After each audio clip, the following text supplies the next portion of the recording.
Hello dear students, एक बार फिर से आपका स्वागत है लक्ष्य अकेडमी परिवार में।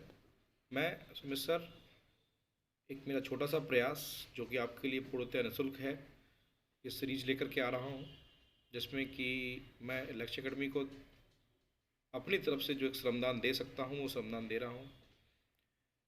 ये पेपर सीरीज जो मैं आपको प्रोवाइड करा रहा हूँ, ये लक्ष्य अकेडमी परिवार की तरफ से 9 जनवरी को ये पेपर कंडक्ट कराया गया। ये 5वां टेस्ट सीरीज़ था जो कि टेट और सीटेट बेस्ड था।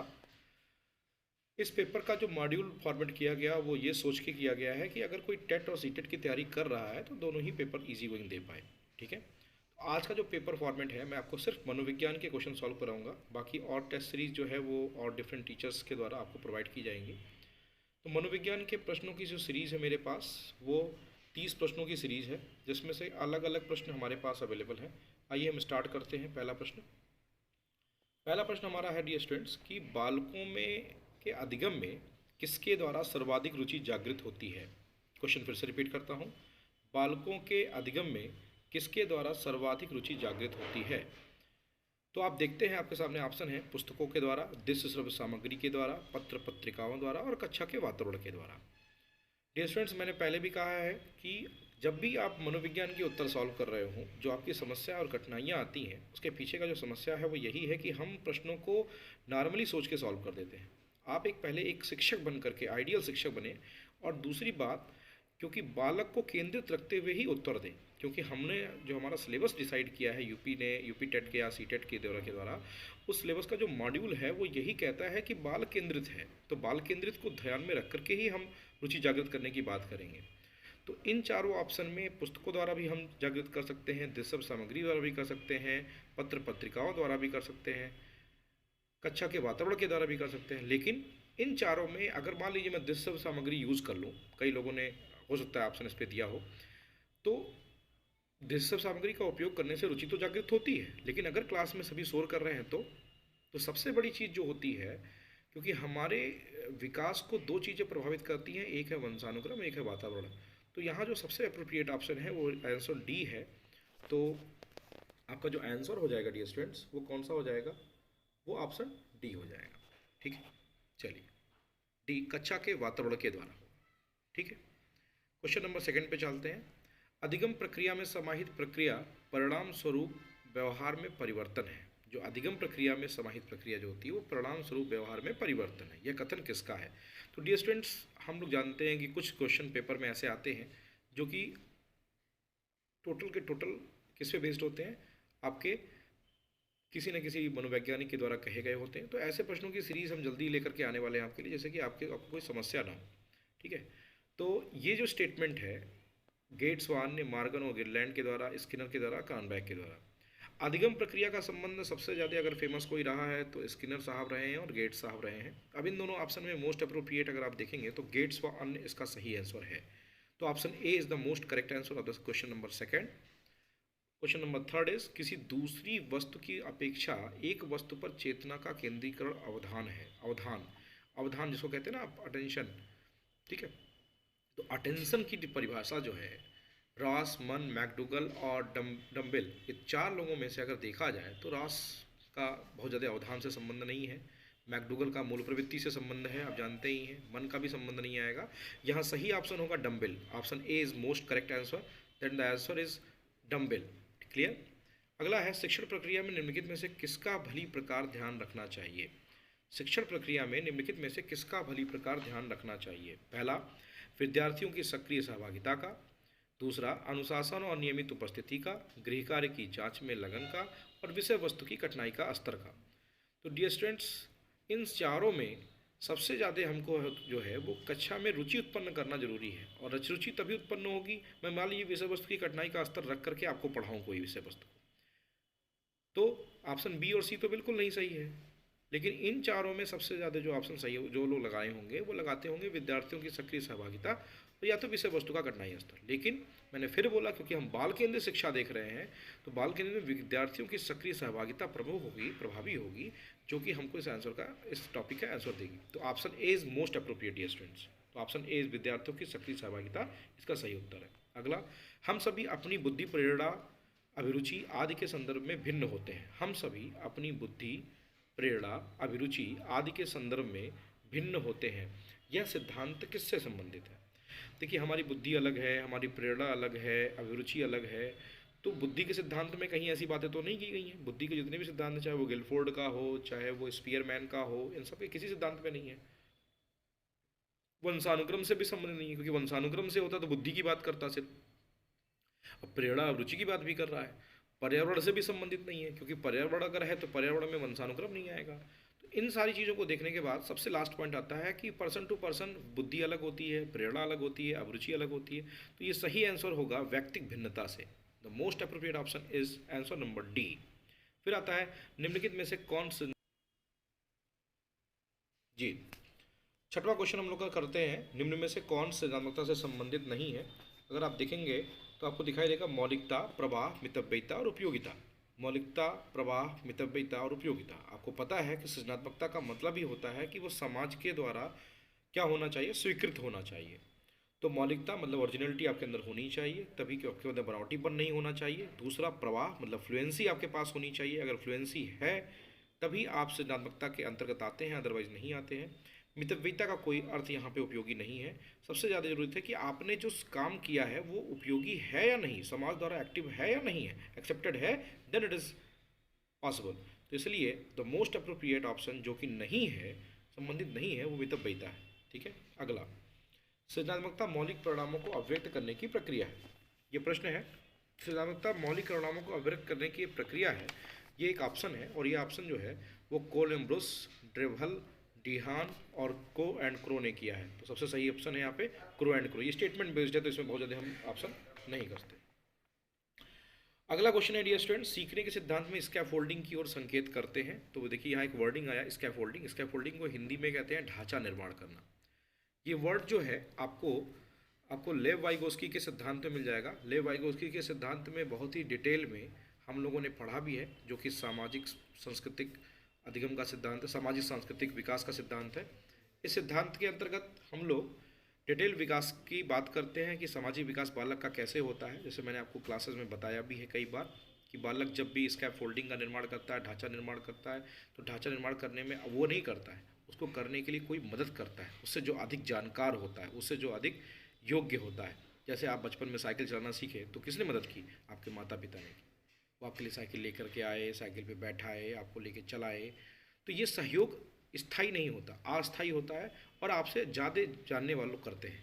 तो जो भी, जैसे आप किसी कोचिंग में गए, जैसे आप हमारे यहाँ कोचिंग में आते हो, तो कोचिंग में आप मेरे पास आ रहे हो, तो इसका क्या मतलब है? इसका मतलब है कि हम जो आपको सहयोग कर रहे हैं, ये हमारा सहयोग आपको आगे ले जाने के लिए है। हम ढांचा निर्माण कर रखे हैं, कोचिंग खोला हुआ है, आपका टेस्ट पेपर ले रहे हैं, सब कुछ कर रहे हैं, लेकिन इन सब में हमारा जो सहयोग है वो सहयोग स्थायी नहीं है, वो अस्थायी है। वो 4 घंटे के लिए, 2 घंटे के लिए, 1 घंटे के लिए। तो इसलिए सही आंसर जो होगा डियर स्टूडेंट, वो होगा सीखने में वयस्कों द्वारा अस्थायी सहयोग, विद्यार्थियों द्वारा की गई गलतियों के कारण का पता लगाना, अनिरूपित शिक्षण, पूर्व अधिगम की पुनरावृत्ति। तो इन चारों ऑप्शन में सबसे मोस्ट अप्रोप्रिएट आंसर हो जाएगा option A is correct. Then the option is सीखने में वयस्कों द्वारा दिया गया अस्थायी सहयोग। 9वां क्वेश्चन, यहाँ इरफान हो गया है, ये क्वेश्चन यहाँ पे टॉपिक मिसप्रिंट है, ये होगा इरफान। इरफान खिलौने को तोड़ता है और उसे पुर्जों को देखने के लिए उन्हें अलग अलग कर देता है। आप क्या करेंगे? अगर आप इरफान के बारे में सोचें तो इरफान ऐसा क्यों कर रहा होगा? सिंपल सी बात है, बाल्यावस्था, किशोरावस्था और शैशवावस्था में बालक अक्सर ऐसी गलतियाँ करता है। वो खिलौने को तोड़ करके, आप उसे बच्चे को, अपने घर में कोई छोटा बच्चा हो तो उसे कोई चीज़ दे दे, तो वो तोड़ करके उसको अलग अलग कर देता है, फिर उसके बारे में देखता है।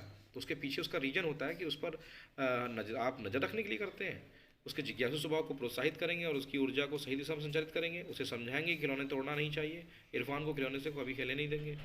अगर इन चारों ऑप्शन को देखें तो हर कोई ऑप्शन बी पे ऑप्शन टिक करेगा, और वो सही भी है। बच्चे का जिज्ञासु स्वभाव है जिसकी वजह से वो खिलौने को तोड़ रहा है, ऐसा नहीं है कि वो उसके अंदर आक्रामकता आ चुकी है। उसका कारण यही है कि वो जिज्ञासु स्वभाव के कारण ये कार्य कर रहा है। ठीक है, तो यहाँ ऑप्शन सही होगा, बी ऑप्शन सही होगा। उसके जिज्ञासु स्वभाव को प्रोत्साहित करेंगे और उसकी ऊर्जा को सही दिशा में संचरित करेंगे। क्लियर? ये बहुत ही इंपॉर्टेंट क्वेश्चन है सीटेट के लिए। चलिए क्वेश्चन नंबर 10 देखते हैं। एक बच्चा अतीत की समान परिस्थिति में की गई अनुक्रियाओं के क्रम में आधार पर नई स्थितियों के प्रति अनुक्रिया करता है। फिर से सुनिएगा, एक बच्चा अतीत की समान परिस्थितियों में की गई अनुक्रियाओं के आधार पर नई स्थिति के प्रति अनुक्रिया करता है। ठीक है, यह किससे संबंधित है? मैक्सिमम लोग ऑप्शन लगा देते हैं सीखने की सदस्यता के नियम पे, सीखने की प्रक्रिया की आवृत्ति के नियम पे, सीखने की तत्परता के नियम पे, सीखने के प्रभाव के नियम पे। देखिए, एक बच्चा अतीत की समान परिस्थितियों में की गई अनुक्रियाओं के आधार पर नई स्थिति के प्रति अनुक्रिया करता है, नई स्थिति के प्रति अनुक्रिया कर रहा है, ये ध्यान रखिएगा। तो सादृश्यता का नियम वहाँ लगता है जहाँ पर परिस्थितियाँ समान हों, जैसे यहाँ पे दिखाई दे रहा है, लेकिन यहाँ परिस्थितियाँ समान नहीं हो। एक बच्चा अतीत की समान परिस्थिति में की गई अनुक्रियाओं के आधार पर नई स्थिति, तो नई स्थिति है, तो नई स्थिति का पर उसका प्रभाव पड़ रहा है कि उसने पुराना सीखा हुआ है, तो सादृश्यता का नियम यहाँ पर नहीं लगेगा। यहाँ सही नियम क्या है? सीखने के प्रभाव का नियम लगेगा, उस प्रभाव के कारण वो ऐसा कार्य कर रहा है। ठीक है, तो सही परिभाषा के अनुसार यहाँ कौन सा ऑप्शन सही होगा? बी ऑप्शन सही होगा। अगला है सीखने के वक्र की बात करें तो सीखने का जो वक्र होता है वो सीखने की प्रगति के सूचक होते हैं, या ऑप्शन आपके सामने है, सीखने का वक्र जो होता है वो ऑप्शन ए, ऑप्शन बी अगर आप देखेंगे तो आपके सामने सीखने की मौलिकता के सूचक होते हैं, सीखने की गत्यात्मक स्वरूप के सूचक होते हैं और सीखने की रचनात्मकता के सूचक होते हैं। तो सीधी सादी बात है, रॉस की परिभाषा भी है कि जो सीखने के जो वक्र होते हैं वो सीखने की क्या सूचक होते हैं? वो option A is most correct, that is सीखने की प्रगति के सूचक होते हैं आपके, कि आप सीखने की प्रगति आपकी हो रही है या नहीं हो रही है, ये बताता है। ठीक है, तो option A is most correct. Question number 12 पे आते हैं कि सीधे सीधे क्वेश्चन है, जन्मजात व्यक्ति गुणों का योगफल है। तो जन्मजात व्यक्ति बी एन झा साहब का ये स्टेटमेंट है। बी एन झा, मैंने आपको जब क्लास में पढ़ाया था तो मैंने बताया भी था कि बी एन झा साहब का स्टेटमेंट है कि वंशानुक्रम जो होता है वो जन्मजात व्यक्ति गुणों का योगफल होता है। देखिए, दो स्टेटमेंट है और बहुत तगड़ा कंट्रोवर्शियल स्टेटमेंट है जो कन्फ्यूजन क्रिएट करता है। एक क्वेश्चन है कि जो विकास होता है वो वातावरण और वंशानुक्रम का गुणनफल होता है। तो वातावरण और वंशानुक्रम का गुणनफल होता है, ये किसने दिया? वुडवर्थ ने कहा है। लेकिन बी एन झा साहब ने कहा है कि नहीं, वंशानुक्रम जन्मजात व्यक्ति गुणों का योगफल होता है। तो C option is most correct. The question number 12 का ऑप्शन नंबर सी सही होगा। अगला, गैने निम्न में से किससे संबंधित है? तो गैने के बारे में आपको पता होना चाहिए कि गैने ने अधिगम के 8 प्रकार बताए हैं। उन 8 प्रकार में अधिगम का जो श्रेणी क्रम है उसके आधार पर बताया है। उसमें अनेक स्टेप बताए हैं जिसमें समस्या समाधान सबसे अंतिम पद है, बहुत ही प्रमुख है, प्रभावी है। तो इसमें क्वेश्चन उन्होंने लिखी है द कंडीशन ऑफ लर्निंग, बहुत इंपॉर्टेंट है और पूछा जाता है पेपर में। ठीक है, तो ये क्वेश्चन बहुत ही इंपॉर्टेंट है। अधिगम का श्रेणी क्रम जो है वो यहाँ बहुत इंपॉर्टेंट है। तो अधिगम का श्रेणी क्रम जो है वो गैने के निम्न में से किससे संबंधित है, ये ऑप्शन आता है। तो ये अधिगम के श्रेणी क्रम से संबंधित है। ठीक है, अगला क्वेश्चन, कोहलर निम्न में से किससे संबंधित है? ये हर कोई जानता है कोहलर के बारे में कि ये गेस्टाल्टवादी विचारधारा के थे और इन्होंने जो है वो सूझ का सिद्धांत या अंतर्दृष्टि का सिद्धांत, या उसी को आप हम कह सकते हैं कि इन्होंने चिंपैंजी पर प्रयोग सबसे ज़्यादा प्रभावी ढंग से किया। तो कोहलर का सिद्धांत जो है वो अधिगम के सिद्धांत से संबंधित है, जिसको कि अंतर्दृष्टि का सिद्धांत भी कहते हैं। तो option D is most correct of the question number 14। अगला, अधिगम अनुभव और प्रशिक्षण के परिणामस्वरूप व्यवहार में परिवर्तन है। अधिगम अनुभव और प्रशिक्षण के परिणामस्वरूप व्यवहार में परिवर्तन है। इसमें कौन सा ऑप्शन सही है, किसने कहा है? तो अधिगम के लिए फिर मैं वही बात करूंगा, ये स्किनर और गेट्स दो लोग आते हैं। तो इन दोनों में सबसे ज़्यादा प्रभावी गेट्स है। तो गेट्स के बारे में, स्किनर का अपना अधिगम का सिद्धांत है, गेट्स का स्टेटमेंट ये है कि option A is the most correct. अधिगम अनुभव और प्रशिक्षण के सिद्धांत में परिणामस्वरूप व्यवहार में परिवर्तन है, ये गेट्स ने कहा है। अगला, निम्नलिखित में से कौन शेष से भिन्न है? देखिए, अधिगम के लिए अधिगम का सिद्धांत, समान अवयवों का सिद्धांत, सामान्यीकरण का सिद्धांत, ये सब सिद्ध जो सिद्धांत है कि ये अधिगम के सिद्धांतों में आते हैं। ड्राइव रिडक्शन सिद्धांत जो है वो व्यक्तित्व में आता है। तो हम ऑप्शन सी यहाँ पे जो है वो भिन्न है, तो 16वें का सी वाला ऑप्शन यहाँ पे सही होगा। क्वेश्चन नंबर 17 क्या है कि डैश डैश डैश के अतिरिक्त निम्नलिखित समस्या समाधान की प्रक्रिया के चरण हैं। तो परिणामों की आशा करना, समस्या की पहचान करना, संभावित युक्तियों को खोजना, समस्या के छोटे छोटे हिस्सों में बांटना। तो समस्या समाधान करने के लिए समस्या को अगर छोटे छोटे भाग में बांट देंगे तो आप यहाँ देखिए दो ऑप्शन आपको कंट्रोवर्सी क्रिएट करेंगे, एक परिणामों की आशा करना, दूसरा समस्या के छोटे हिस्से में बांटना। ऑप्शन ए भी सही हो सकता है और ऑप्शन सी भी सही हो सकता है डियर स्टूडेंट्स। तो डियर स्टूडेंट्स, क्वेश्चन नंबर 17 का जो आंसर था वो मैंने आपसे डिस्कस कर दिया कि परिणामों की आशा करना समस्या समाधान की प्रक्रिया में आता है। समस्या की पहचान करना भी आएगा, संभावित युक्तियों की खोजना ये भी आएगा, लेकिन समस्या को छोटे छोटे बांटों में बांटना ये बहुत एप्रोप्रिएट नहीं होता। प्रयास किया जाता है कि इसका भी यूज़ किया जाए, लेकिन जो आइडियल, मैंने फिर बोला कि आंसर देने से पहले हमको आइडियलिज्म की बात करनी चाहिए, और आइडियलिज्म में समस्या को छोटे हिस्सों में बांटना समस्या समाधान की प्रक्रिया में नहीं आता। तो option C is the most right answer. Question number 18 की बात करते हैं डियर स्टूडेंट्स। स्पीयरमैन के अनुसार तर्क करने की क्षमता और समस्या समाधान करने की क्षमता कहलाती है। अगर हम इसकी बात कहें तो स्पीयरमैन ने द्विबुद्धि सिद्धांत दिया था, एक जी फैक्टर और एक एस फैक्टर। सामान्य कारक में अगर देखा तो जी फैक्टर जो होता है वो जनरल फैक्टर कहलाता है, जिसके अनुसार हम तर्क करते हैं, समस्या समाधान करते हैं। तो जी फैक्टर हमारा है, स्पीयरमैन के अनुसार तर्क करने की क्षमता जी फैक्टर लाता है, बी। ठीक है, अगला क्वेश्चन नंबर 19। एक बालक जो साइकिल चलाना जानता है मोटरसाइकिल चलाना सीख जाता है, यह उदाहरण होगा। अगर इसमें देखें तो 36 को बोलते हैं हॉरिजॉन्टल। ऊर्ध्व का मतलब होता है वर्टिकल, ऊर्ध्व अधिगम स्थानांतरण। द्विपार्श्विक का मतलब होता है, अगर हम द्विपार्श्विक की बात करें तो द्विपार्श्विक वर्गीकरण को बोलते हैं बाइलैटरल, और कोई भी अधिगम अंतरण का। तो इन चारों ऑप्शन में अगर सही कहा जाए तो आप जब आपका प्रमोशन होता है, एक लेवल से हाइयर लेवल पे जाते हैं, तो वो चीज़ें मानी जाती हैं कि आप ऊर्ध्वाधर गति कर रहे हैं। तो ऊर्ध्वाधर गति कर रहे हैं, इसका क्या मतलब हो गया कि आपका लेवल अप हो रहा है। तो साइकिल चलाना जानते हैं, मोटरसाइकिल चलाना जानते हैं, चलाना सीख जाते हैं, इसका मतलब कि आपका वर्टिकल ट्रांसफर हो रहा है लर्निंग का। इट मीन्स दैट कि option B is the most right answer, जो कि ऊर्ध्व अधिगम अंतरण कहलाएगा। Question number 20। ब्लूम वर्गीकरण डैश डैश अनुक्रम है। तो आपको पता है ब्लूम ने पाठ्यक्रम घोषणाओं की बात की है, उपलब्धि लक्ष्यों की नहीं। ब्लूम का वर्गीकरण, तो ब्लूम का वर्गीकरण जो है वो पाठ्यक्रम घोषणाओं को लेकर के है, उसके अनुक्रम में है। तो पाठ्यक्रम घोषणाओं के अनुकरण में और उपलब्धि लक्ष्यों में, पढ़ने के कौशलों में और संज्ञानात्मक उद्देश्यों में। तो ब्लूम का वर्गीकरण उपलब्धि में भी आता था, पढ़ने के कौशल में भी आता था, पाठ्यक्रम घोषणाओं में भी आता था। लेकिन ब्लूम का वर्गीकरण का जो सही सदुपयोग है, या यूँ कह लीजिए कि जो सही काम हम करते हैं, वो ब्लूम का वर्गीकरण हम संज्ञानात्मक उद्देश्यों की प्राप्ति के लिए करते हैं, कि बालक का ज्ञानात्मक विकास कितना हुआ, इसका वर्गीकरण उन्होंने किया है ब्लूम ने, कि ज्ञानात्मक विकास को पता करने के लिए हम कैसे कौन कौन सी प्रक्रियाएं अपनाते हैं। तो इसलिए क्वेश्चन नंबर 20 का ऑप्शन डी सही होगा। 21। सीखने के अंतर्दृष्टि सिद्धांत में निम्नलिखित में से किसने बढ़ावा दिया है। तो सबको पता होना चाहिए अंतर्दृष्टि का सिद्धांत गेस्टाल्टवादी विचारधारा से रिलेटेड है। तो question number A is right answer. Question number 22। सीखना व्यवहार में उत्तरोत्तर सामंजस्य की प्रक्रिया है। तो यह सीखने की प्रक्रिया है। तो क्वेश्चन नंबर 22 का जो आंसर है वो जो परिभाषा है सीखने के अनुसार, अब यहाँ पे क्रो एंड क्रो, पियाजे, स्किनर और कोहलबर्ग हैं, और इनमें से मोस्ट अप्रोप्रिएट ऑप्शन है ऑप्शन सी स्किनर। सीखना व्यवहार में उत्तरोत्तर सामंजस्य प्रक्रिया है, ये सी स्किनर ने बताया है। अगला, बंडूरा का कथन है कि बच्चे प्रतिक्रियाएं प्रतिमानीकरण द्वारा सीखते हैं। प्रतिमानी का मतलब यहाँ पे होता है कि मॉडलिंग के द्वारा सीखते हैं, मॉडल देख करके सीखते हैं, उनकी प्रतिक्रियाएं मॉडल देख करके होती हैं, जिसको कहा जाता है निरीक्षणात्मक अधिगम। क्योंकि आपको पता होना चाहिए कि बंडूरा ने जो सामाजिक अधिगम का सिद्धांत दिया है उसमें उसे अवलोकनात्मक अधिगम या निरीक्षणात्मक अधिगम भी कहा जाता है। तो option C is most right answer. तो 23 का सी वाला आंसर सही होगा।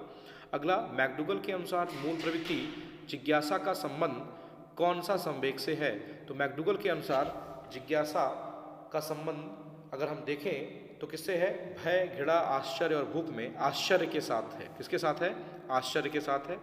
तो यहाँ पे ऑप्शन सी सही होगा। क्वेश्चन नंबर 25 की बात करें तो बुद्धि के तरल क्रिस्टलीय प्रतिमान के प्रतिपादक कौन थे। तो बुद्धि के तरल क्रिस्टलीय, जिसको बोलते हैं ना कि फ्लूइड मोज़ेक मॉडल, तो फ्लूइड मोज़ेक मॉडल जो है वो कैटल ने दिया था। क्वेश्चन नंबर 25 का ए ऑप्शन सही है। अंतर्मुखी व्यक्तित्व और बहिर्मुखी व्यक्तित्व वर्गीकरण किसने किया है, सभी लोग जानते हैं, और ये बहुत ही फेमस क्वेश्चन हो चुका है, युंग ने किया है। ठीक है, मुझे लगता है कि ये क्वेश्चन आपको क्लियर हो गया होगा। अगले बात करते हैं आवश्यकता का पदानुक्रम सिद्धांत। ये मैं आपको डिस्कस भी कर चुका हूँ, प्रतिपादित किया गया था वाटसन, मैस्लो, कोहलर और पावलो। तो आपको पता है कि आवश्यकता का पदानुक्रम सिद्धांत अभिप्रेरणा से जुड़ा हुआ है, और वो मैस्लो ने दिया था, जिसमें उन्होंने 5 प्रकार की आवश्यकताएं बनाई हैं। सबसे उच्च स्तर की आवश्यकता आत्मानुभूति है, और सबसे निम्न स्तर की मनोदैहिक आवश्यकताएं होती हैं। Question number 28। भारत सरकार ने प्राथमिक विद्यालयों के लिए मध्याह्न भोजन योजना प्रारंभ की है, इनमें से कौन सा अभिप्रेरणात्मक सिद्धांत इस योजना का समर्थन करता है? तो सभी लोग जानते हैं कि व्यवहारवादी, समाज संस्कृति और संज्ञानात्मक के द्वारा हम जानते हैं कि भारत सरकार ने एमडीएम की प्रारंभ खोज की थी, क्योंकि हमारी मूल प्रवृत्ति जो है वो मूल प्रवृत्ति किससे संबंधित होती है? भोजन है, भूख लगने की। तो अभिप्रेरणा का सिद्धांत यहाँ पे मानवीय अभिप्रेरणा का सिद्धांत लगता है कि हम अपनी मूल प्रवृत्ति के अनुसार कार्य करेंगे ही करेंगे। तो संख्या बल को बढ़ाने के लिए, नामांकन को बढ़ाने के लिए एमडीएम संख्या शुरू की गई थी, इसलिए यहाँ पे सही ऑप्शन होगा डी, दैट इज मनोविज्ञान का मानवीय सिद्धांत लगेगा यहाँ पे अभिप्रेरणा का। डी ऑप्शन सही है। क्वेश्चन नंबर 29, एक आंतरिक बल जो प्रोत्साहित करता है और व्यवहार पर प्रतिक्रिया को विशिष्ट दिशा उपलब्ध कराता है। आप सभी जानते हैं कि आपको आंतरिक बल उत्साहित करता है जो टेट की तैयारी करा रहा है, सुपर टेट की तैयारी कर रहा है, और वो उसकी आपकी कारण है अभिप्रेरणा। तो यहाँ सही ऑप्शन कौन सा होगा? Option A is most right. ठीक है। कोई शिक्षिका जो अपने विद्यार्थियों को क्या कहे कि उन्हें भीतरी प्रेरणा के साथ कार्य करने के लिए प्रोत्साहित कर सके? तुम उसके जैसे क्यों नहीं हो सकते? देखो, उसने एक कदम ठीक कर दिया, एकदम ठीक कर दिया। काम जल्दी पूरा करो, तुम एक टॉफ़ी मिल जाएगी। इसे करने की कोशिश करो और तुम सीख जाओगे। चलो, इसे करने या इसे उसके करने से पहले समाप्त कर लो। तो इन चारों ऑप्शन में जो ऑप्शन सी है वो बालक को अभिप्रेरित करने की बात कर रहा है आंतरिक रूप से, जिसमें शिक्षिका उसे प्रेरित कर रही है। तो क्वेश्चन नंबर 30 का जो सही आंसर होगा वो ऑप्शन सी होगा डियर स्टूडेंट्स। मुझे लगता है कि आपको ये क्वेश्चन समझ में आए होंगे। फिर भी अगर आपको कोई प्रॉब्लम आती है तो आप डिस्कस करें मुझसे। हम लोग फिर जो बच्चे क्लास मेरी ज्वाइन कर रखे हैं उनको हम क्लासेस में इसका डिस्कशन फिर से कर देंगे, उनको समस्याएं उनकी दूर करेंगे। और जो बच्चे क्लास डिस्कस नहीं कर पा रहे हैं वो लक्ष्य एकेडमी परिवार के दिए गए मोबाइल नंबर पर संपर्क कर सकते हैं, वो उनसे प्रश्न पूछ सकते हैं, उनके द्वारा वो मुझ तक पहुँच सकते हैं। मेरे द्वारा ये दिया गया सहयोग एकदम से निःशुल्क है। मैं लक्ष्य एकेडमी परिवार में सिर्फ एक सहयोगात्मक भावना से बच्चों के भविष्य के लिए, आने वाले शिक्षक भर्ती परीक्षा के लिए मदद के रूप में, व्यवहार के रूप में कार्य कर रहा हूँ। बहुत बहुत धन्यवाद। Next series, next test paper होने के बाद मैं आपको अवेलेबल कराऊंगा। मेरा एक छोटा सा प्रयास और आपके सामने प्रारंभ होने वाला है, जिसमें हम बहुत ही जल्द टॉपिक बेस्ड क्वेश्चन लेके आएंगे और उस पर डिस्कशन करेंगे डियर स्टूडेंट्स। Thank you.